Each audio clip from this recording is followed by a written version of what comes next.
Good evening to all of you. Welcome MST target HSSC. आज हम आपके लिए हिस्ट्री का नेक्स्ट पार्ट लेके आए हैं। तो आइए हम देख लेते हैं कि कल हमने क्या किया था। कल हमने अकबर किया था और उसके नवरत्न किए थे, उसका शासनकाल किया था। तो हम थोड़ा सा रिव्यू देख लेते हैं कि हमने कल क्या किया था।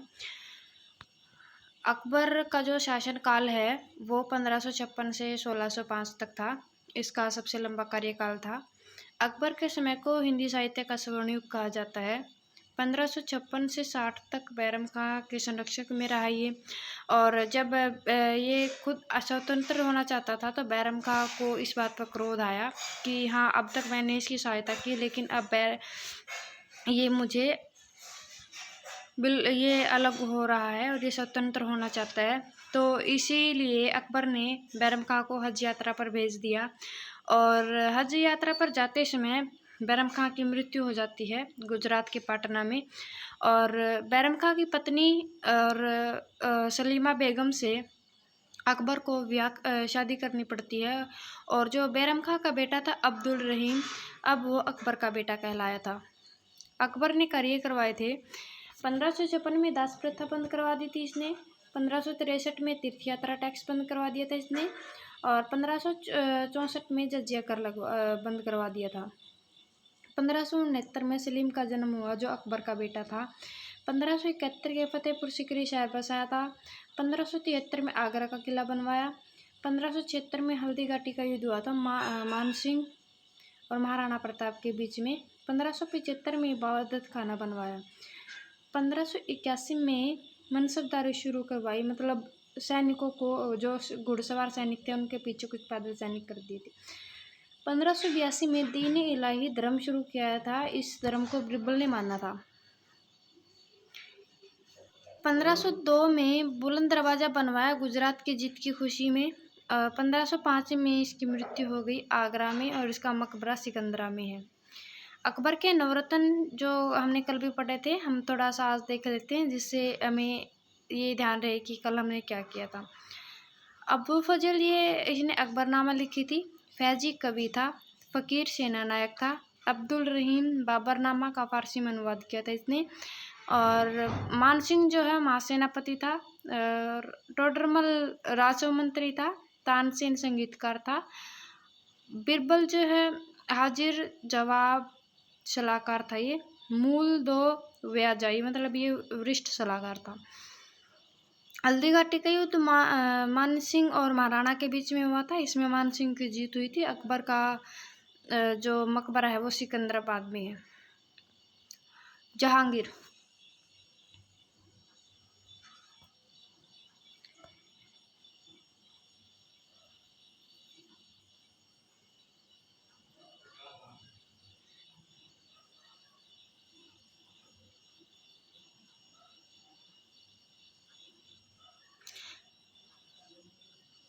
जहांगीर का जो शासनकाल है वह 1605 से 1627 तक था। इसके समय को चित्रकला का स्वर्ण युग कहा जाता है। इसका जन्म 1569 में हुआ था। अकबर व हरकाबाई का बेटा सलीम था। 1585 में सलीम की शादी मानबाई से हुई और इनका बेटा खुसरो था। 1590 में सलीम व जगत गोसाई की शादी और इनका बेटा खुर्रम था। 1611 में सलीम व नूर जहाँ की शादी हुई। जहांगीर शराब का शौकीन था और इसने शराब पाबंदी करवाई थी। 1606 में खुसरो ने विद्रोह कर दिया और इसको अंधा करवा दिया था। और जो खुसरो की सहायता की थी अर्जुन तेग बहादुर ने, अर्जुन देव ने, ये पांचवें गुरु थे सिखों के। और 1606 में जहांगीर ने अर्जुन देव की भी हत्या करवा दी थी। अर्जुन देव ने स्वर्ण मंदिर का निर्माण करवाया था। चित्रकला का विकास हुआ था इसके शासनकाल में। न्याय के लिए इसने 60 सोने की घंटियाँ लगवाई थी, एक जंजीर लगवाई थी जिसके अंदर 60 घंटियाँ लगी हुई थी कि किसी के साथ अन्याय हो रहा है तो वो आकर ये घंटियाँ बजाए। 1509 में पहला अंग्रेज आया था विलियम हॉकिंस। इसने दूसरा अंग्रेज आया तब टॉमस रॉ, इसने व्यापार करने की अनुमति दे दी थी। इससे अंग्रेजों का आगमन शुरू हो गया था। ये जो वंश है ना, ये दिल्ली सल्तनत का आखिरी वंश है। इसके अंदर अंग्रेजों का आगमन शुरू हो जाता है धीरे धीरे और दिल्ली सल्तनत जो है वो समाप्त होती है। आज हम देख लेते हैं कि स्वर्ण युग क्योंकि स्वर्ण युग से क्वेश्चन आते हैं, तो किसके शासन काल में कौन सा स्वर्ण युग था, एक दो बार अगर आप ये रिवाइज करेंगे तो आपको अच्छे से याद हो जाएगा। भारत के इतिहास का स्वर्ण युग जो है गुप्त काल को कहा जाता है। सिक्कों का स्वर्ण युग गुप्त काल को कहा जाता है 240 से 880 तक। हिंदी साहित्य का स्वर्ण जो युग है वो अकबर के समय को कहा जाता है। संस्कृत साहित्य का युग गुप्त काल को कहा जाता है। वास्तुकला का स्वर्ण युग शाहजहाँ के समय को कहा जाता है। मुगल काल का स्वर्ण युग भी शाहजहाँ के समय को कहा जाता है। चित्रकला का स्वर्ण युग जहांगीर को समय को कहा जाता है। जहांगीर की मृत्यु 1627 में हुई थी। देखिए, नूरजहां का भाई था असफ खां, और असफ खां की बेटी थी अर्जुमंद बानो। ये जो आगे मुमताज़ बनेगी जाके, और असफ खां ही आगे जाकर शाहजहाँ कहलाएगा। इसने अपना नाम बदल लिया था।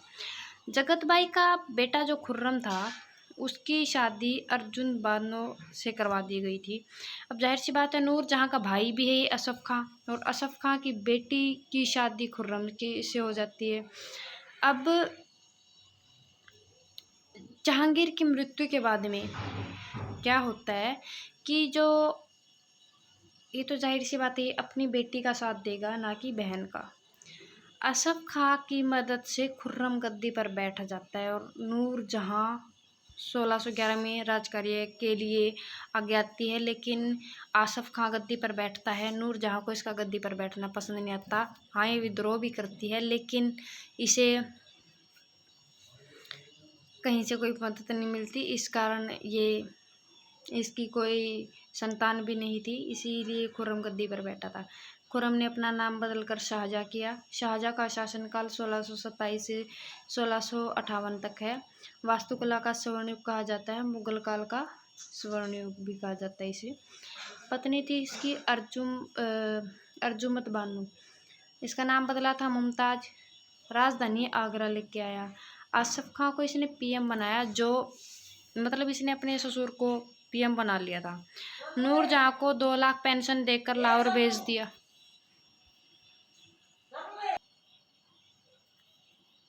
नूरजहां को 2 लाख पेंशन देकर इसने लाहौर भेज दिया था। आगरा का किला अकबर ने बनवाया था। मुमताज 1631 में इसकी मौत हो गई थी, 14वें बच्चे को जन्म देते हुए। और 1631 में इसने शाहजहाँ ने मुमताज़ की याद में ताजमहल की शुरुआत करवाई थी, और 1653 में ये बना था। इसके वास्तुकार ईशा खां थे। इसके मुख्य वास्तुकार उस्ताद अहमद लाहौरी थे। संगमरमर जो है वो मकराना राजस्थान से आई थी। ताजमहल को बनने में 224 दिन लगे थे, और इसका जो खर्च है वो 1 करोड़ आया था। 1638 में जब देखो मुमताज़ की मृत्यु हो गई थी, मृत्यु होने के बाद में इसका कहीं भी मन नहीं लगा, तो इसने अपनी राजधानी आगरा से दिल्ली स्थापित कर ली थी। इसने कार्य करवाए थे, लाल किला बनवाए थे इसने, जामा मस्जिद बनवाई थी इसने, मयूर सिंहासन जो बेबादल खान ने बनवाया इसके वास्तुकार थे, और तख्ते ताउस कोहिनूर इसने अपने सिंहासन में लगवाया था। 1657 में शाहजहाँ बीमार हो गया। शाहजहाँ बीमार होने से औरंगजेब को ये खबर, औरंगजेब उस समय दक्कन का शासक था, और मुराद गुजरात में था, और शुजा का शासक बंगाल में था। औरंगजेब को खबर मिलती है कि शाहजहाँ की मृत्यु हो गई, लेकिन शाहजहाँ की मृत्यु हुई नहीं थी, एक अफवाह थी। और औरंगजेब ने अपने दोनों भाइयों की हत्या कर दी, और दारा शिको जो उपनिषद का जो फारसी में अनुवाद किया था दारा शिको ने। 1658 में दरमट युद्ध व समुड युद्ध हुआ था। ये दोनों युद्ध एक समय में हुए थे। और 1658 में औरंगजेब की जीत हुई थी इसके अंदर। इसमें औरंगजेब और दो जो दारा शिको है वो डर कर दिल्ली भाग गया था। औरंगजेब ने आगरा पर कब्जा कर लिया, और औरंगजेब ने शाहजहाँ को लाल किले में कैद कर लिया था। औरंगजेब का शासनकाल है 1658 से 1770। इसे आलमगीर व जिंदा पीर के नाम से जाना जाता है। 1658 में शाहजहाँ को कैद किया लाल किले में आगरा में, और 16 मतलब इसको ऐसे कैद किया गया था कि इसकी जो खिड़की है ना वो ताजमहल को ताजमहल बिल्कुल क्लियर दिखता था इसकी खिड़की से। 1658 से 66 तक इसे कैद रखा, लेकिन उसके बाद में इसकी मृत्यु हो गई थी। 1659 में दिल्ली में देवराय की लड़ाई हुई थी, दारा और औरंगजेब के बीच में। औरंगजेब की जीत हुई थी इसमें। 1660 से 61 में औरंगजेब ने अपनी पत्नी की याद में दूसरा ताजमहल बनवाया था महाराष्ट्र में। इसे बीबी का मकबरा भी कहा जाता है। अपनी पत्नी बानो की याद में बनवाया था इसने। औरंगजेब का जन्म 1618 में हुआ है और 1636 में दक्कन का गवर्नर बनता है। 1657 में इसकी पत्नी दिलरास बानो बेगम की मृत्यु हो जाती। इसी की याद में इसने सेकंड ताजमहल बनवाया, जिसे बीबी का मकबरा कहा जाता है। इसने कार्य करवाया, झरोका दर्शन बंद करवा दिया इसने, यानी जो दरबार में झरोका मतलब राजा एक बार बालकनी में आके जनता को जो दर्शन देता था इसने वो भी बंद करवा दिया। हिंदू त्यौहार थे इसने सब बंद करवा दिए, क्योंकि एक मुस्लिम था तो सभी हिंदुओं को मुस्लिम बनाने पर तुला हुआ था। और संगीत बंद करवा दिया इसने, मतलब यानी जो दरबार में संगीत होता था राजा के मनोरंजन के लिए, वो भी इसने बंद करवा दिया। नौरोज त्यौहार भी बंद करवा दिया इसने। तुला दान भी बंद करवा दिया इसने, यानी जो दान देते थे, दान दक्षिणा जो भी देते थे उसने बंद करवा दिया था। 1669 और 1959, 1679 और 69 में, यानी किसी बुक में 79 और किसी में 69 है। इसने जजिया कर लागू करवाया था दोबारा। ये गैर मुस्लिम कर था। 1675 में जो 9वें गुरु थे तेग बहादुर की हत्या कर दी थी इसने। और 1707 में 90 वर्ष की आयु में इसकी मृत्यु हो गई थी। देखिए अब जो इसके बाद जो शासनकाल जो भी शासक आएगी ना, उससे मुगल काल का अंत होना शुरू हो जाएगा, क्योंकि वो ऐसी ऐसी गलतियां कर देंगे। गलतियां तो क्या कर देंगे, कई बार काफ़ी मजबूरी गलतियां ही मान लो। इससे ब्रिटिश साम्राज्य स्थापित होगा आगे धीरे धीरे। अब दो पार्टों में बट जाएगा ये। एक तरफ तो ब्रिटिश साम्राज्य जो है स्थापित होगा, धीरे धीरे अंग्रेज आएंगे और अपना साम्राज्य स्थापित करेंगे भारत में, अपना दबदबा बनाएंगे। और एक तरफ इनका अंत होगा। तो हम ये दोनों पार्ट पढ़ेंगे साथ साथ। Thank you so much. अगर आपको वीडियो अच्छी लगी तो शेयर सब्सक्राइब जरूर करें।